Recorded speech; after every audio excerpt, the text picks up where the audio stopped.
Chapter 1. Observing the armies on the battlefield of Kurukshetra.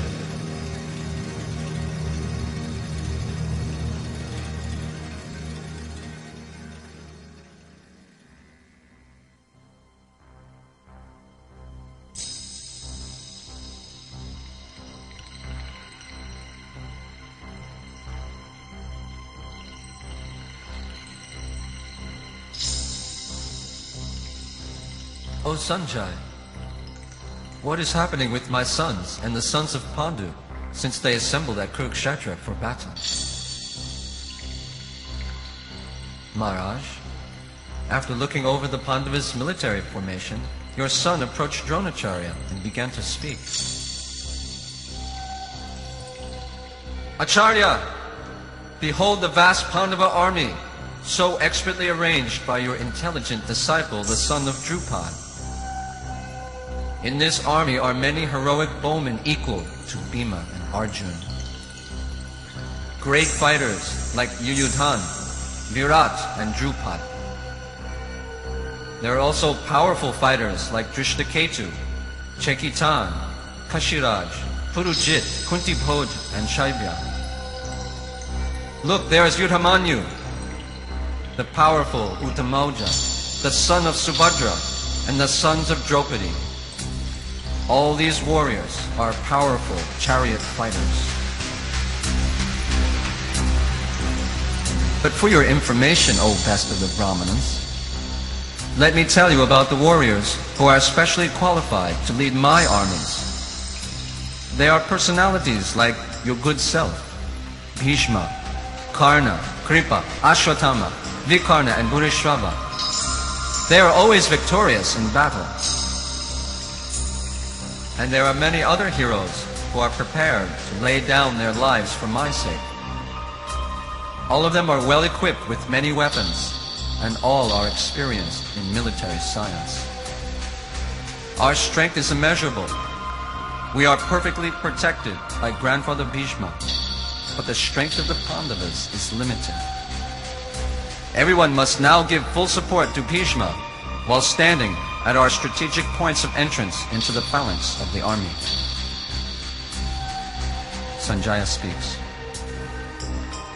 Then Bhishma blew his conch shell very loudly like a roaring lion, which gave Dhyodan joy. Bhishma was thinking,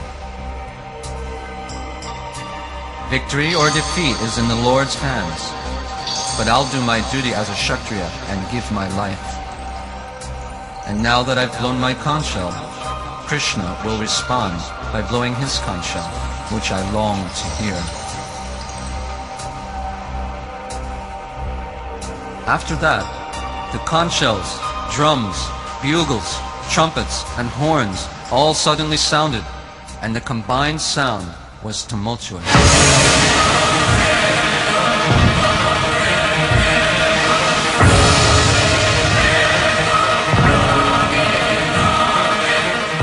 On the other side of the battlefield, both Krishna and Arjuna, stationed on a great chariot drawn by white horses, sounded their transcendental conch shells. Krishna blew his conch shell, called Kanchanjanya. Arjuna blew his, the Devadatta, and Bhima blew his terrific conch shell, called Poundra. King Yudhishthira blew his conch shell, the Ananta Vijay. Nakul and Sahadev blew the Sukosha and Manipushpaka. That great archer, the king of Kasi, the great fighter Sikandi, Drishtadumna, Virat, the unconquerable Satyaki, Drupad, the sons of Draupadi, and the others all blew their respective conch shells. The blowing of these conch shells became uproarious, vibrating both in the sky and on the earth. It shattered the hearts of your sons. At that time, Arjuna, seated in the chariot, bearing the flag marked with Hanuman, took up his bow and prepared to shoot his arrows.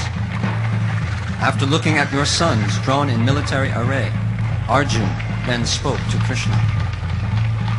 O Krishna, please bring my chariot between the two armies, so that I may see those present here with whom I must contend in this great battle.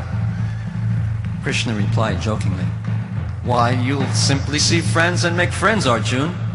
No, Krishna, I want to see those who have come here to fight, wishing to please that evil-minded son of Dhritarashtra. Sanjaya speaks. Hey, Rajan, having been addressed by Arjun, Krishna drew up their chariot in the midst of both armies. In the presence of all the great warriors of the world, and directly facing Bhishma and Drona, Krishna said, "Just behold, Parth, all the Kurus assembled here." There, Arjun could see within the midst of the armies his fathers, grandfathers, teachers, uncles, brothers, sons, grandsons, and friends. When Arjun saw all these different friends and relatives, he became overwhelmed with compassion. "Oh Krishna, seeing my friends and relatives present before me in such a fighting spirit, I feel my body quivering. My mouth is drying up. My hair is standing on end. My Gandiva bow is slipping from my hand, and my skin is burning. I am unable to stand here any longer. My mind is reeling, Krishna. I see only causes of disaster in this war." "But you'll get a kingdom, Arjun." "I do not want a kingdom, nor can I see how any good can come from killing my own kinsmen in this battle." "Hey Govinda, why should I think of getting a kingdom? What is the use of a kingdom, happiness, or even life itself in the absence of those we want to enjoy them with?"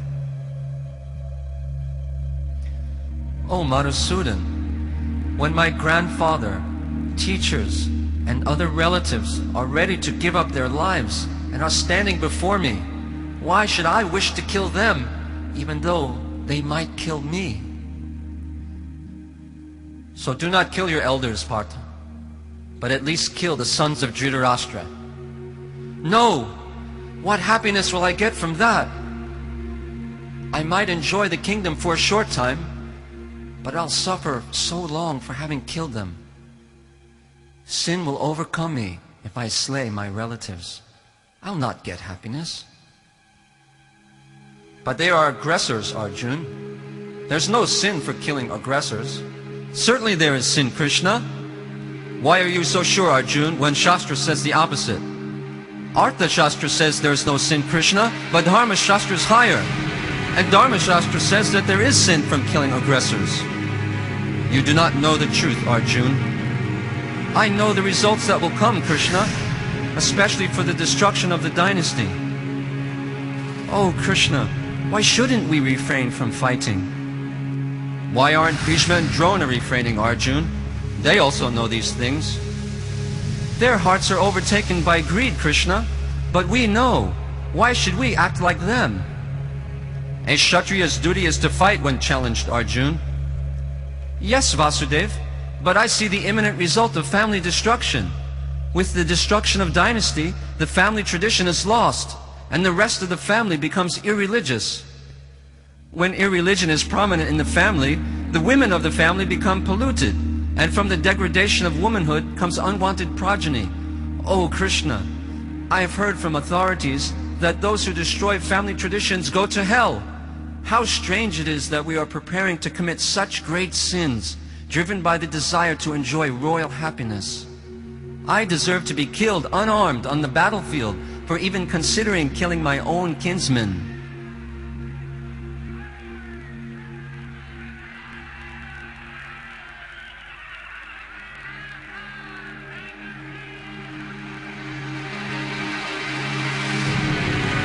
Sanjaya speaks.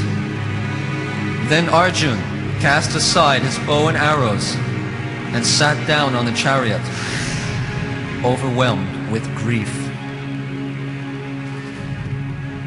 Seeing Arjun full of compassion, depressed and crying, Krishna began to speak.